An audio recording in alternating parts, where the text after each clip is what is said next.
আপনি দেখছেন all time 24 YouTube channel. আরও একদিন হাসপাতালে সৌরভ গঙ্গোপাধ্যায়, কোলেস্টেরল থাইরয়েড মাত্রা বৃদ্ধি। হাসপাতাল সূত্রে খবর, সৌরভের আর্জি মেনেই আরও একদিন তাকে পর্যবেক্ষণে রাখা হবে। কথা ছিল আজ বাড়ি যাবেন মহারাজ, ভক্তের ঢল নেমেছিল উডল্যান্ডস চত্বরে, কিন্তু মহারাজ সিদ্ধান্ত নিলেন আজ নয়, বাড়ি ফিরবেন কাল। হাসপাতাল সূত্রে খবর, মহারাজের আর্জি মেনেই আরও একদিন তাকে পর্যবেক্ষণে রাখা হবে। হাসপাতাল সূত্রে জানা গিয়েছে, গত 4 দিন ধরে শরীরের ওপর যে ধকল গিয়েছে, তারপরে একটু বিশ্রামের প্রয়োজন মহারাজের। একটা অস্ত্রোপচার ও গুচ্ছের ওষুধ ইনজেকশনের প্রভাব শরীরের ওপর পড়েছে, ফলে প্রচুর বিশ্রাম চাইছেন সৌরভ। গতকাল সারা রাত ভালো ঘুমালেও আরও বিশ্রাম চাইছেন সৌরভ। হাসপাতাল সূত্রে জানান, আজ সারাদিন কোনো ভিজিটরকে যেতে দেওয়া হবে না সৌরভের ঘরে। হাসপাতাল সূত্রে জানা যাচ্ছে, মহারাজের থাইরয়েড, কোলেস্টেরলও সামান্য বেশি, পর্যবেক্ষণ করা হবে সেসবই। তবে সব মিলিয়ে মহারাজ এখন সুস্থই আছেন, রাতে ঘুম ভালো হয়েছে, ঘরোয়া খাওয়া দাওয়া করেছেন। এদিন সকালে তার ডিসচার্জ সার্টিফিকেটও তৈরি হয়ে যায়, কিন্তু মহারাজের ব্যক্তিগত ইচ্ছেতেই শেষ মুহূর্তে আজ ঘরে ফেরা বাতিল হয়ে যায়। এদিন মহারাজকে একদিন চোখের দেখা দেখতে দূর দূরান্ত থেকে এসেছিলেন ভক্তরা।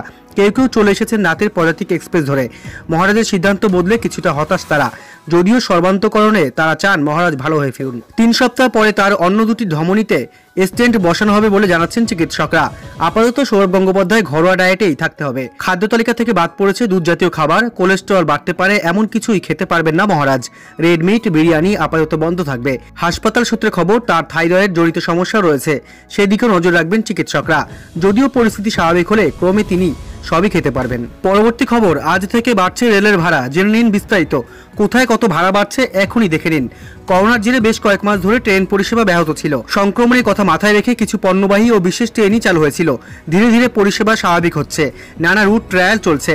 পুরো দমে পরিষেবা চালু রাখতে জোর কদমে কাজ শুরু হয়েছে। তবে বেশ কয়েকটি রুটে যাত্রা করতে গিয়ে এবার যাত্রীদের পকেট থেকে বেশি টাকা খোয়াতে হবে। আজ থেকে লাগু হবে রেলের এই ভাড়া বৃদ্ধি।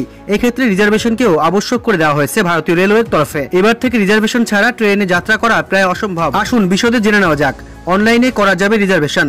রেলওয়ের নতুন গাইডলাইন অনুযায়ী প্রায় সমস্ত ক্ষেত্রে রিজার্ভেশন আবশ্যক।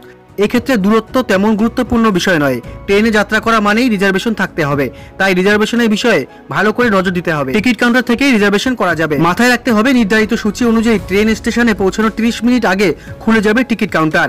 তবে ঠেলাঠেলি ও ভিড় থেকে বাঁচতে অনলাইনে রিজার্ভেশন করে নেওয়াই বুদ্ধিমানের কাজ হবে। বিশেষ করে এই সংক্রমণের সময় অনলাইন রিজার্ভেশন সবচেয়ে বেশি নিরাপদ ও সুরক্ষিত। কোথায় কত ভাড়া বাড়ছে দেখে নিন। ময়লানি জংশন থেকে লখিমপুর আগে ছিল 40 টাকা, বর্তমানে ভাড়া বেড়ে হয়েছে 55 টাকা। ময়লানি জংশন থেকে হরগাঁও আগে ছিল 45 টাকা, বর্তমানে ভাড়া বেড়ে হয়েছে 60 টাকা। ময়লানি জংশন থেকে সীতাপুর আগে ছিল 55 টাকা, বর্তমানে ভাড়া বেড়ে হয়েছে 70 টাকা। ময়লানি জংশন থেকে লখনৌ জংশন আগে ছিল 75 টাকা, এখন ভাড়া বেড়ে হয়েছে বর্তমানে 90 টাকা। ময়লানি জংশন থেকে গোরখপুর আগে ছিল 175 টাকা, বর্তমানে ভাড়া বেড়ে হয়েছে 190 টাকা। এক্ষেত্রে বেশ কয়েকটি বিষয় মাথায় রাখতে হবে। সমস্ত টিকিট মূল্যে 15 টাকা রিজার্ভেশন ফি যুক্ত হবে। এছাড়া ভারতীয় রেলওয়ের তরফে জম্মু কাশ্মীর ও উধমপুরের জন্য রেল পরিষেবা চালু করা হয়েছে। রেল কর্তৃপক্ষের তরফে জানানো হয়েছে, 1 ফেব্রুয়ারি থেকে এই রুটে ট্রেন চালু হয়ে গেলে পাটনা, দুর্গ, বারাণসী, আজমের ও দিল্লির যাত্রীরা সর্বাধিক সুবিধা পাবেন।